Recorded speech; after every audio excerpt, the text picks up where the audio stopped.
Sendo assim, a gente vai iniciar o estudo do livro Consciência Espírita.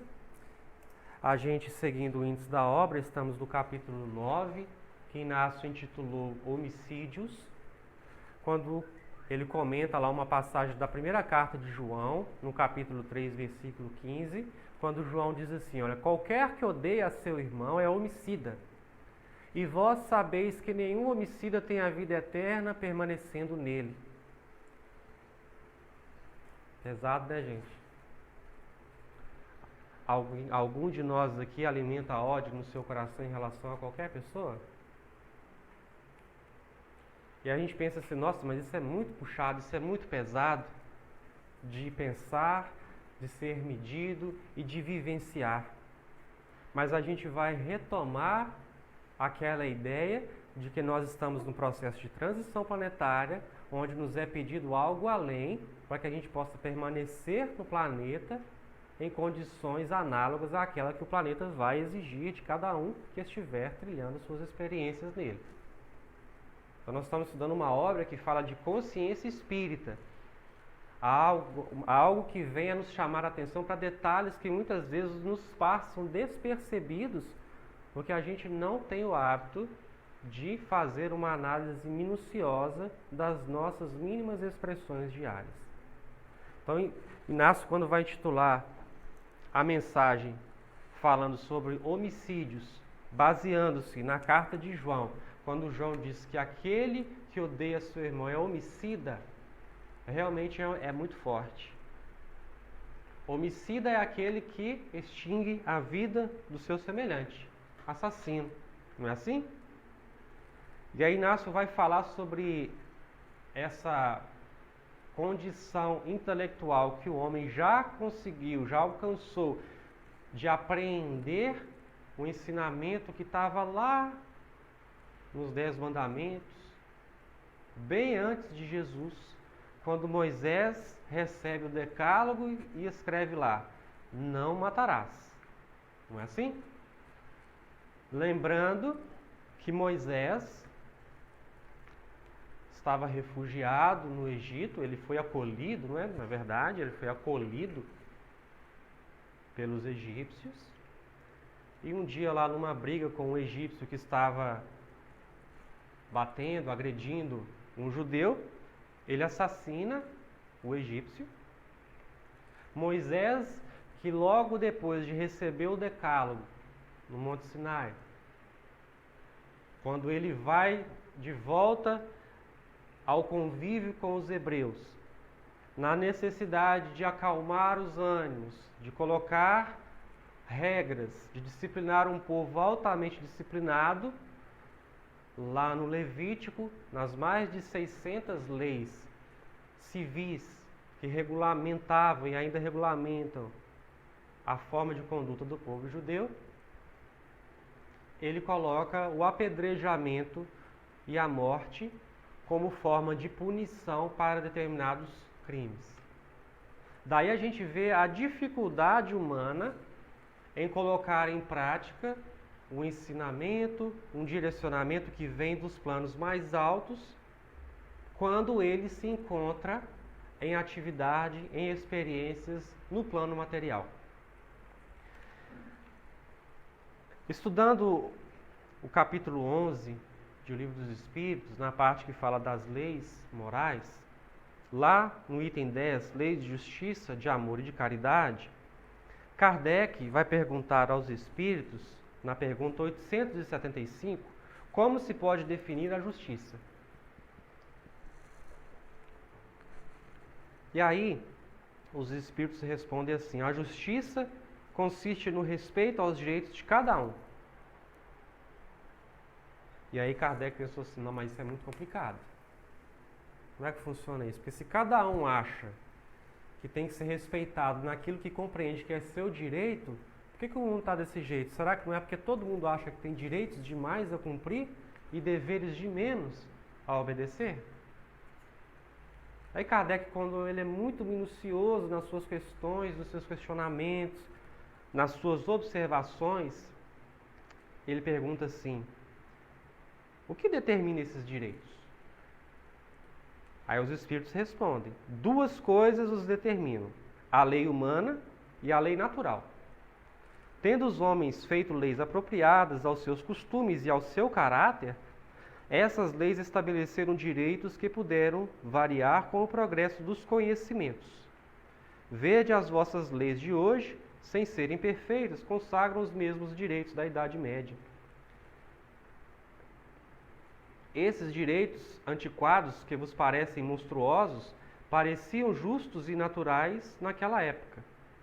O direito estabelecido pelos homens, portanto, não está sempre conforme a justiça. Aliás, ele não regula senão certas relações sociais, enquanto que na vida particular há uma imensidade de atos que são unicamente de alçada do tribunal da consciência. Porque aonde é que está escrita a lei divina? Na consciência de cada um. Então, cada um de nós, ao transgredir a lei, vai ser cobrado por sua própria consciência, por aquilo que já edificou sobre o conhecimento das verdades eternas, e isso é que vai trazer ausência de paz e ausência de felicidade. Tem alguém aí passando por algum tipo de conflito íntimo? Tem alguém aí que não esteja feliz ou em paz? E alguém consegue atribuir isso à falta de consciência reta? Porque não existe sofrimento, aflição, falta de paz e de felicidade para aquele que está quite com a lei. Ele deita tranquilo no seu travesseiro, coloca a cabeça, dorme uma noite de sono maravilhosa. Não tem problema nenhum para dormir. Não precisa de remédio, não precisa de antidepressivo, não precisa de nada porque está tranquilo. Se tem conflito íntimo, é porque a consciência está cobrando em algum detalhe, nos pedindo emenda, corrigenda dos nossos pensamentos e das nossas atitudes.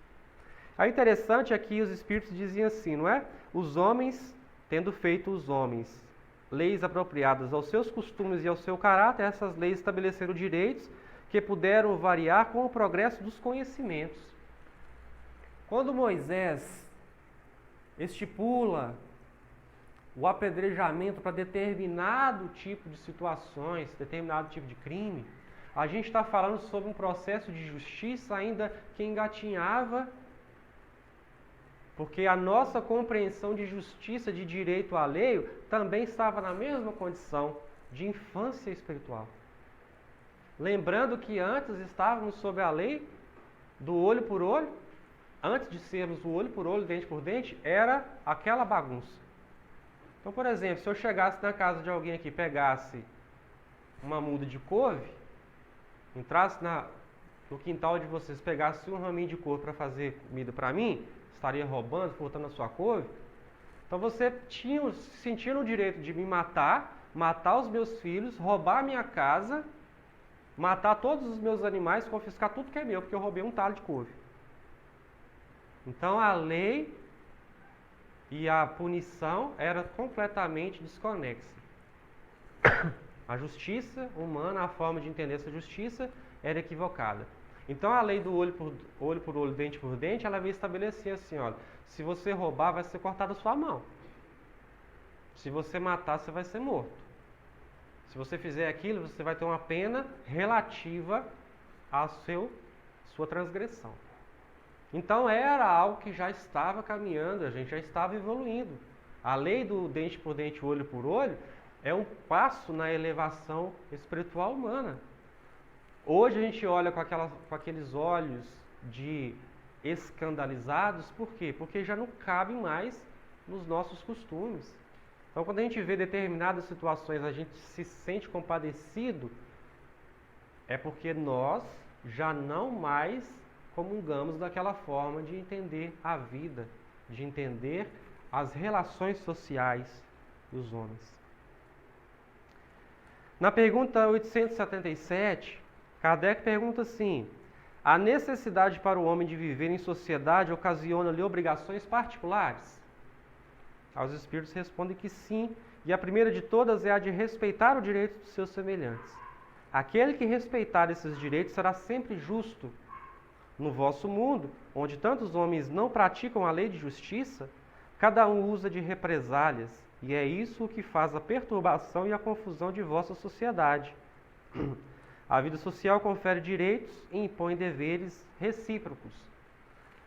Por que a gente está falando de justiça aqui? Porque não foi à toa que Kardec colocou a lei de justiça, de amor e de caridade como uma única lei. Ele não fez alusão à caridade e ao amor, vinculando esses dois pensamentos à ideia de justiça. Porque sem amor não há justiça. Não há como exercer justiça se faltarmos com amor nas nossas atitudes, nas nossas apreensões, nas nossas observações a respeito de como a vida funciona, como é o comportamento do outro. Na pergunta 866, Kardec pergunta: qual é o verdadeiro sentido da palavra caridade, como a entendia Jesus? E aí os Espíritos respondem: benevolência para com todos, indulgência para com as imperfeições alheias, perdão das ofensas. Simples demais, não é, gente? Vou repetir, olha que coisa fácil de fazer, olha. Benevolência para com todos, indulgência para com as imperfeições alheias, perdão das ofensas. Tranquilo demais, ou não? Alguém aqui tem dificuldade em fazer alguma dessas três recomendações? Como é que é? Benevolência para com todos. E aí é onde a gente quer chegar. Como é que eu posso ser benevolente, indulgente e perdoar as ofensas recebidas se a minha forma de entender a justiça está ausente, está distante desses fundamentos e desses conceitos? Porque quando Jesus fala assim, olha, aquele que não perdoar também não será perdoado. Aí a gente pensa assim, poxa, né? Mas que esquisito. Deus não perdoa sempre? Como é que Ele não vai perdoar se eu não perdoar? É porque a lei, ela fala assim, olha, da mesma forma que você julgar, você também será julgado. Com a mesma medida que você medir, você também vai ser medido. Então, sabe aquele patrão que o funcionário tem que estar lá 8 horas, dá 8 horas e 1 segundo, o funcionário passa na porta, ele já está assim, ó, punindo o funcionário, tratando com arrogância, tratando com ignorância, sabe? Esse mesmo patrão é aquele que na hora que ele estiver entrando para pagar uma conta, ou quando ele tiver que ser atendido no hospital, quando ele tiver que ser atendido num tratamento de urgência, o médico vai chegar para olhar para ele e falar assim, aqui, ó, já deu o horário do meu plantão, já acabou, espero o outro médico chegar. Não, mas aqui, seu trabalho está aqui, ó, 8 horas, mas passou só 1 segundo, mas está na minha hora. Não porque a lei ela é punitiva e ela é vingativa, é porque ela educa.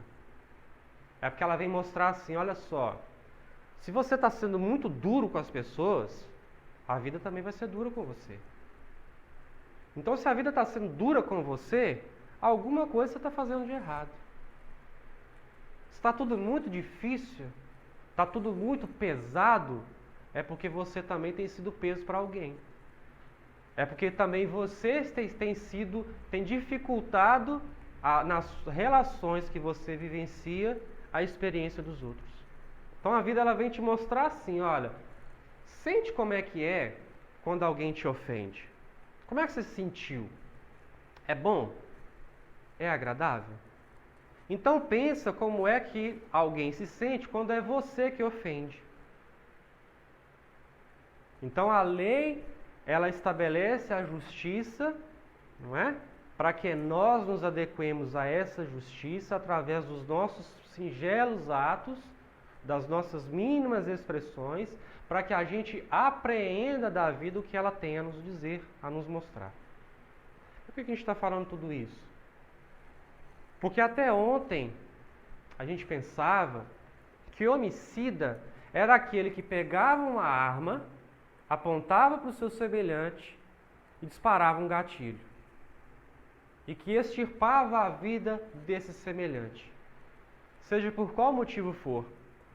Dos motivos mais banais àqueles que a gente acredita como sendo até justos, de acordo com a nossa forma equivocada de compreender a vida, não é? Porque se alguém mata por R$1, a gente fala assim, nossa, matou a pessoa por causa de R$1, que absurdo, não é? E se alguém mata porque teve algum comportamento impulsivo, um crime passional, vai falar assim, mas também, né, lá, né? Aí é menos culpável, né? Mas, de qualquer forma, de uma forma ou de outra, é homicídio. Aí a gente pensava assim, bom, como eu nunca matei ninguém nessa vida, eu estou tranquilo. Eu não sou homicida, eu não tenho nada a ver com isso, não é? Não sei nem porque que nós estamos falando sobre isso. É porque João vai falar na sua carta, isso há 2000 anos atrás, que não basta extinguir a vida do seu semelhante com as próprias mãos para ser considerado um homicida nos planos mais altos da vida. Todo aquele que atenta contra a lei de justiça, de amor e de caridade, odiando a seu irmão, vai ser considerado um homicida, porque estará transgredindo a lei de justiça, de amor e de caridade.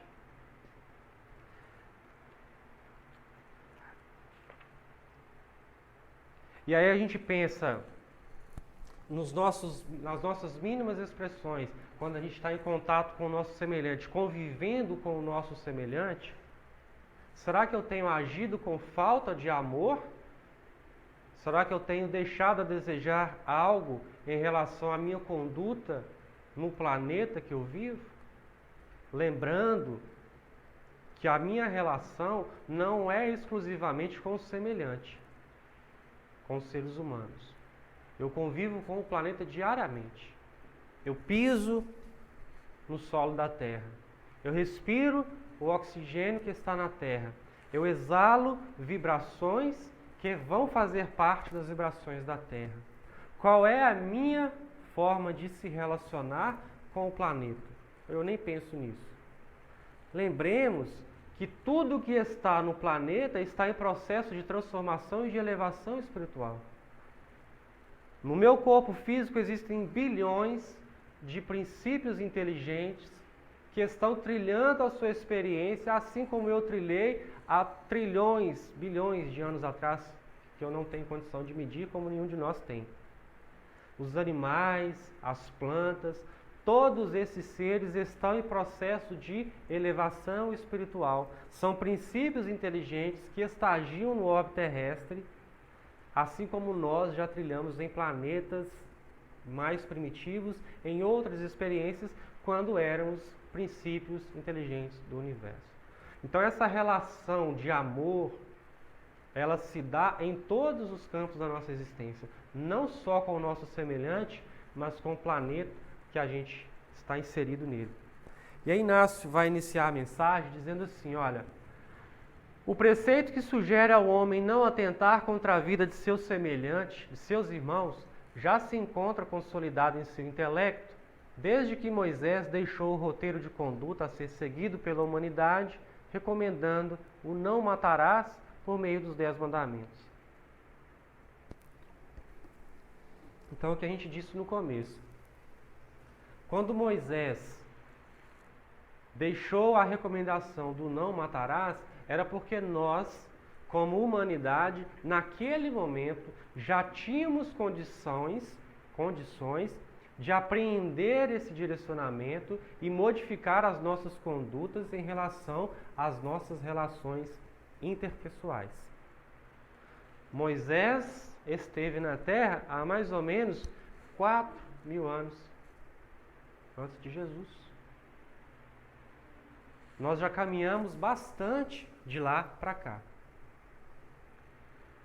Se naquela época nós já estávamos em condição de entender que não nos era recomendável atentar contra a vida do nosso semelhante, quiçá agora, nesse exato momento de transição planetária. E aí Inácio continua. Contudo, no que se refere à visão humana acerca dos meios por intermédio dos quais os homicídios no mundo são cometidos, é necessário que a criatura encarnada na Terra amplie seu entendimento a fim de conscientizar-se de que nos planos da esfera superior, o termo homicida não é empregado tão somente àquele que extingue com as próprias mãos a vida de seus semelhantes. Então, Inácio está falando a fim de que nós nos conscientizemos. Como é que se dá o processo de conscientização espiritual? A gente pensa nisso? Como é que se dá esse processo de conscientização espiritual? O que é tomar consciência de algo? A gente já parou para pensar nisso? Vocês já pararam para pensar nisso? Ou ainda não? Como é que isso se dá? Será que é fazer cálculos matemáticos? 2 mais 2 são 4? Será que se dá única e exclusivamente através de um movimento intelectual? Tem algo a ver com o nosso sentimento, com as nossas experiências? Como é que isso se dá? Então é algo que a gente precisa se perguntar para que a gente possa realizar. E quando a gente fala de conscientização, é trazer para o campo da consciência, que é aquilo que a gente tem de mais profundo em nós, algo que nós precisamos modificar, estabelecer na nossa intimidade, algo que a gente tem ainda dificuldade. Então por que muitas vezes, às vezes eu tenho determinados tipos de conflitos íntimos que eu não sei por que eu tenho? Tem dia que eu levanto, fui deitar bem, dormi bem, não aconteceu nada, mas amanheci nervoso. Por que eu estou nervoso? Não sei, não aconteceu nada, hoje eu estou meio esquisito.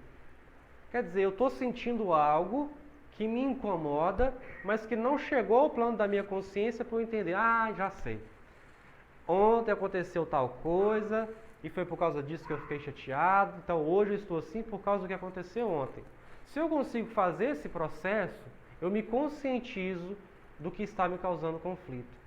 Se eu não consigo, eu vivo a minha vida muitas vezes inteira sem descobrir por que eu sou, por que eu ajo, penso de determinadas formas. Por que quando alguém me olha na rua ou em qualquer lugar, me dá incômodo? Por que eu fico com raiva quando alguém me olha?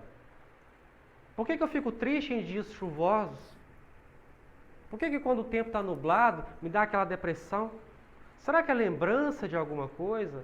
Será que é algo que eu preciso buscar dentro de mim, uma resposta para me conscientizar ao ponto de passar de um processo para o outro?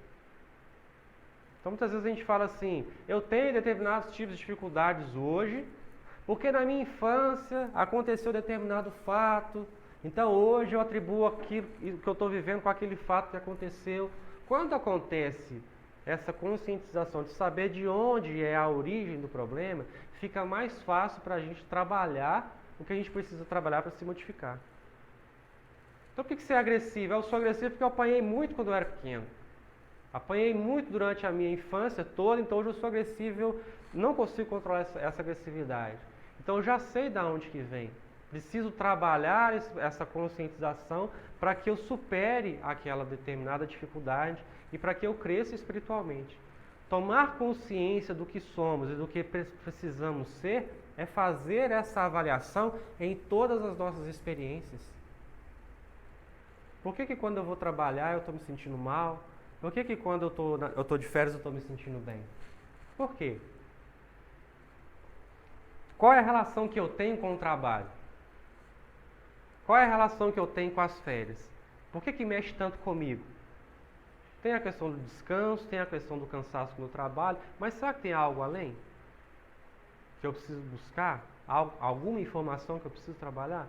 Será que é a minha forma de compreender a vida penosa, no trabalho? Será que não é a minha maneira de entender o trabalho como algo positivo, que me dá subsistência, que me permite criar os meus filhos, ter a minha casa, financiar um estudo?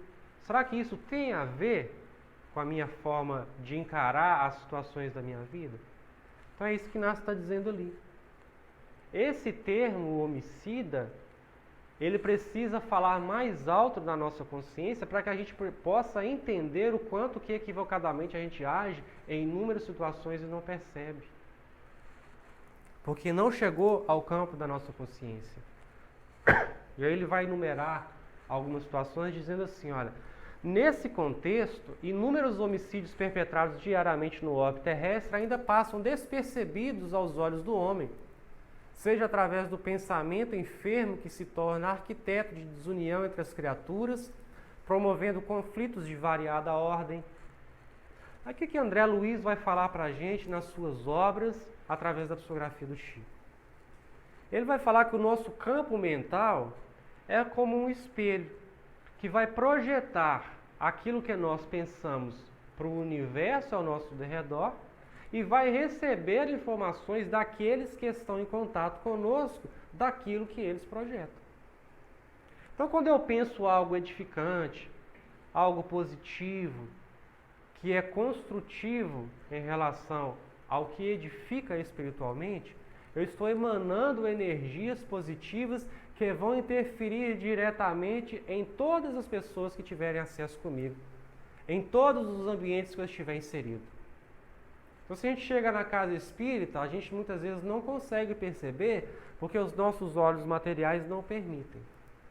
Aqui é feito um trabalho de asepsia, de cuidado, para que cada um de nós chegue e seja atendido conforme as suas necessidades, encarnados e desencarnados. Existe nesse momento aqui uma legião de espíritos que foram trazidos para cá e que estão acompanhando o estudo da noite, porque são espíritos que têm o hábito de frequentar as casas nesse mesmo dia, nesse mesmo horário, e que foram trazidos para cá para serem atendidos. Se eu entro aqui e emano pensamentos positivos que contribuem com a vibração da casa, com a necessidade de cada um aqui, que foi trazido hoje sobre muito planejamento. Então, cada um de nós aqui hoje não chegou aqui por acaso. Desde de manhã, ou muito antes, a equipe espiritual que trabalha na casa já sabia quem estaria aqui e quem não estaria. Muitas vezes a gente pensou assim, sabe que eu vou hoje? Ah, não, acho que hoje eu não vou não. Eu estou cansado, eu não vou. Aí vem aquele pensamento assim, não vai, não é? É o seu mentor espiritual quase te pegando no colo e te trazendo para você vir. Então ninguém veio por acaso aqui. O estudo não foi marcado por acaso, nem o tema foi trazido por acaso. Agora, se em contrapartida a gente entra e começa com pensamentos negativos, é a mesma coisa de entrar num centro hospitalar gritando e jogando sujeira nas paredes, num local onde as pessoas precisam de tranquilidade, porque estão em estado de convalescência, e precisa de asseio, porque é um local propício a infecções, não é assim? O hospital não é assim? Imagina uma enfermaria, um pronto-socorro. Ninguém chega gritando no pronto-socorro, não é? Quando chega tem sempre, vamos falar, meu filho, ó, calma, aqui é o hospital. Lá fora não tem assim, olha, hospital, não tem uma placa? Hospital, não buzine, proibido buzinar. Se no plano material a gente tem esse cuidado, imagina no plano espiritual. Então, os nossos pensamentos diários, o que a gente irradia com as nossas vibrações, vai estabelecer uma corrente magnética com todos aqueles que tiverem acesso a nós, Aí, de repente, alguém te liga, oi, bom dia, como vai? Tudo bem? Que lindo dia, né? Aí você está naqueles dias, né? O que tem de bom?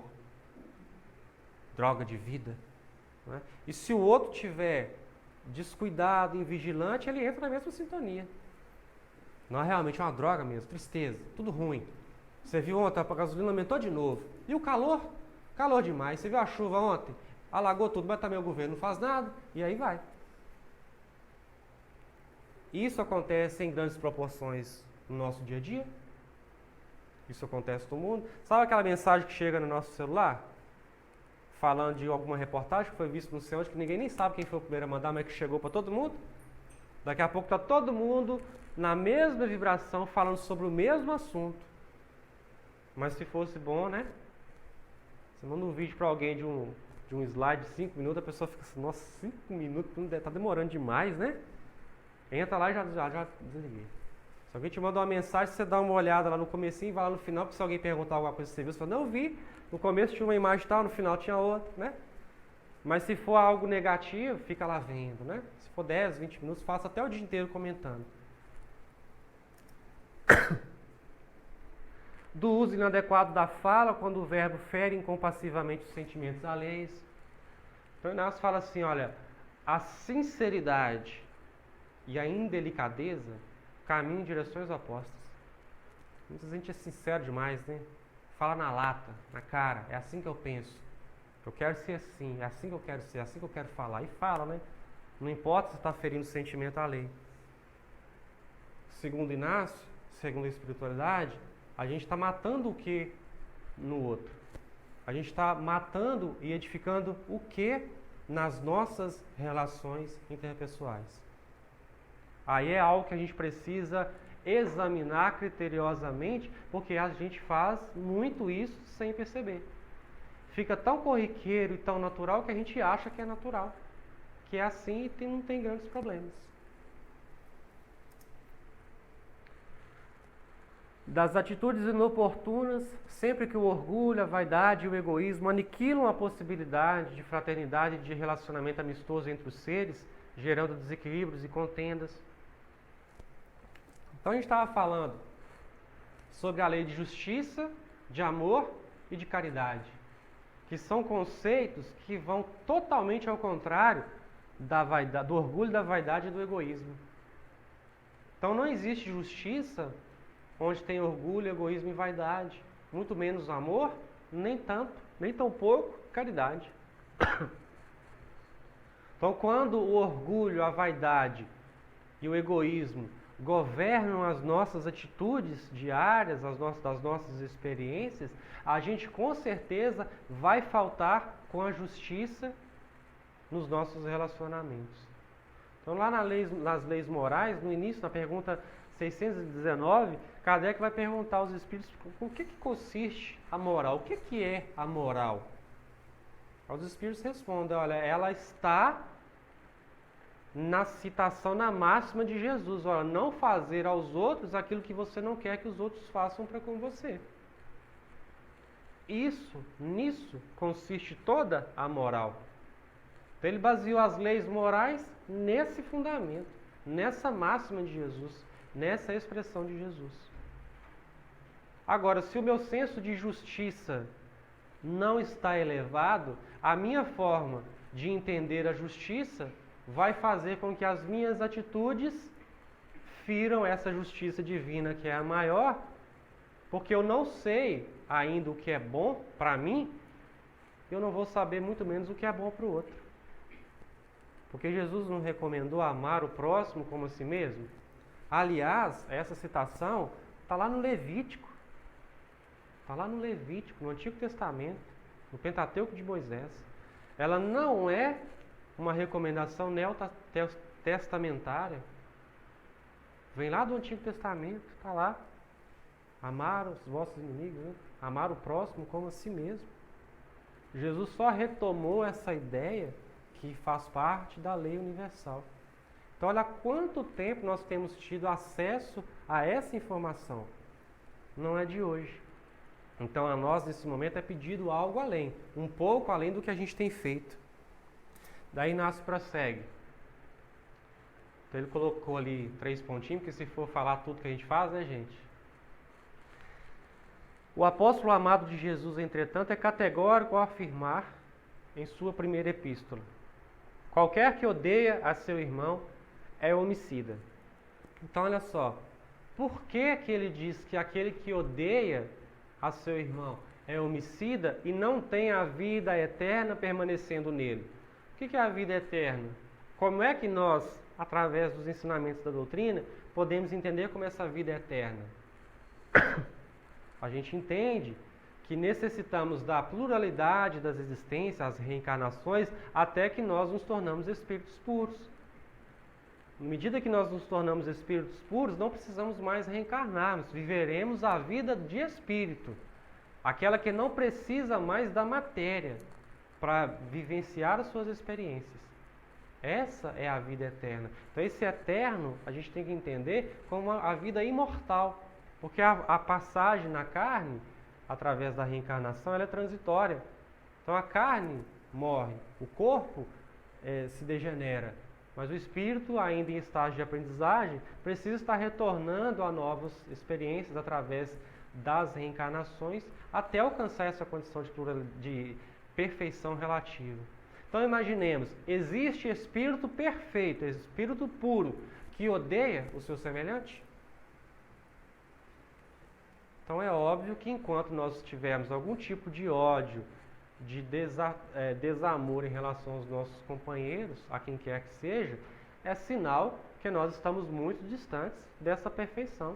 Então não teremos vida eterna, vida de espírito, sem a necessidade das provas. Não é? Precisaremos ainda desse processo de purificação espiritual. É isso que nós vamos falar. Avaliemos dessa forma que o ódio é sempre instrumento do mal a serviço da morte. Então isso é muito sério. Quando os Espíritos falam lá em O Livro dos Espíritos que deixar de fazer o bem, por si só já é fazer o mal. E que nós seremos responsabilizados por todo o mal que advier do bem que nós deixarmos de fazer. Não é só deixar de fazer o mal, é fazer o bem também. É consciência espírita. É processo de transição planetária. Não dá mais para ficar fazer sujeira diariamente e passar a pá, a vassoura e o pano de chão para Jesus limpar.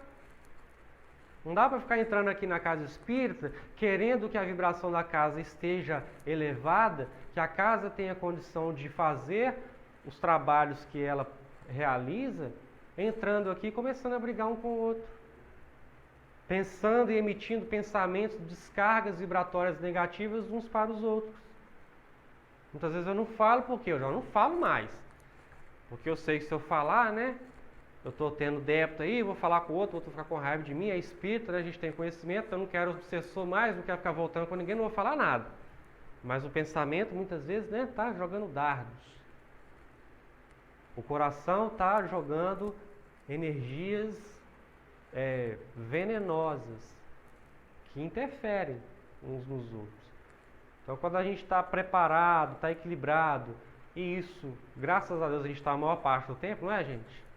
Normalmente a gente está sempre equilibrado, vigilante, a gente não se permite ser vencido e ser abatido por vibrações negativas de ninguém, não é assim? Porque se fosse, a gente estaria o tempo todo sujeito a essa dificuldade.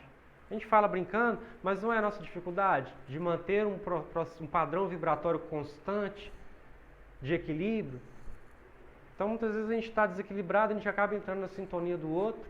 Muitas vezes é a gente que está desequilibrado, fazendo com que o outro entre na nossa sintonia equivocada. Então esse cuidado que a gente precisa ter um com o outro, que vai muito além do simples fato de chegar e agredir fisicamente. As minúcias, as particularidades, aquelas coisas que passam despercebidas a nós, fazem tão grande estrago quanto as grandes coisas. Compreendamos que da semeadura do nosso coração virá a ceifa de nossas realizações.